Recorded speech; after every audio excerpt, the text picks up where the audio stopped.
So, you are using ChatGPT regularly and feel like a pro, but are still having challenges with the responses feeling a little too generic at times.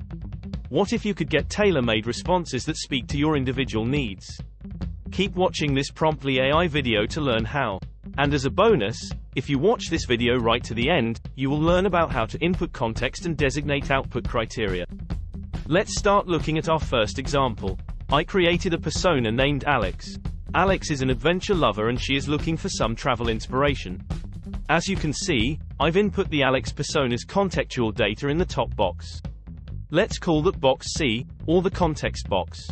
And then below that in the bottom box, let's call that box O, we have some details entered for the type of output we want to get back from ChatGPT and the Kayak plugin. We will revisit box C and box O near the end of this video to discuss them in more detail. In the demo, the Alex persona is asking for the Kayak ChatGPT plugin to help plan a short trip for her.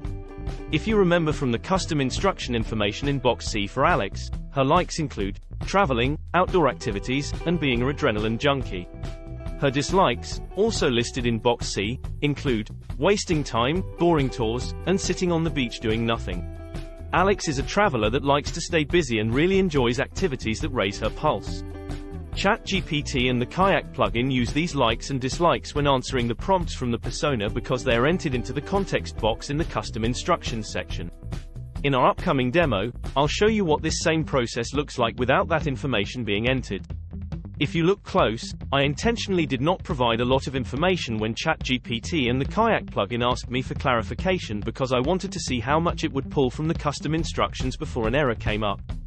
But instead of it stopping, it actually helped make decisions that I believe would have been in line with what the persona would have chosen. As I mentioned, in this short demo you will notice that I tried to follow a very similar approach to the last one. With the one key difference being that I turned off the custom instructions so that ChatGPT and the Kayak plugin could not use that information for context. I still asked for the same things that I had done in the first demo, but regrettably this time, ChatGPT and the Kayak plugin were not able to move past the initial prompts because there simply wasn't enough contextual information in order to provide responses for planning the trip. Now that you have seen the difference between the responses from ChatGPT and the Kayak plugin when there is, and is not, information entered into the custom instructions fields. But what we haven't done yet is really explain each box.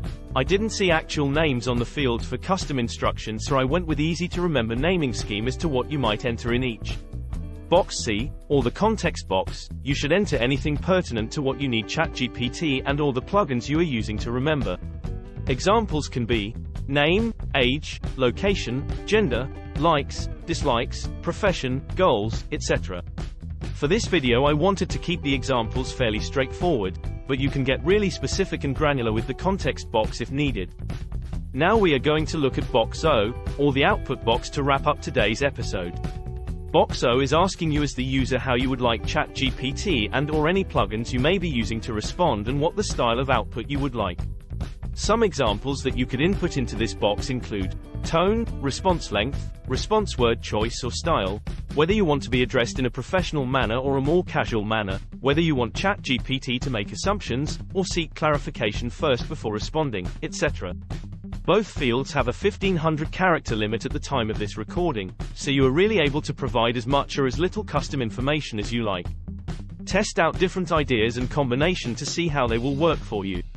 And if you want to share, I would love to see some posted in the comments section below. The possibilities with ChatGPT's custom instructions are extensive.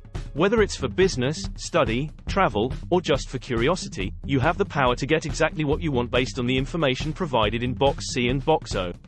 If you found this video informative, please hit that like button, share it with friends, and subscribe to PromptlyAI, your go-to place for practical generative AI use cases. Thank you for watching, and we hope to see you again on our next adventure.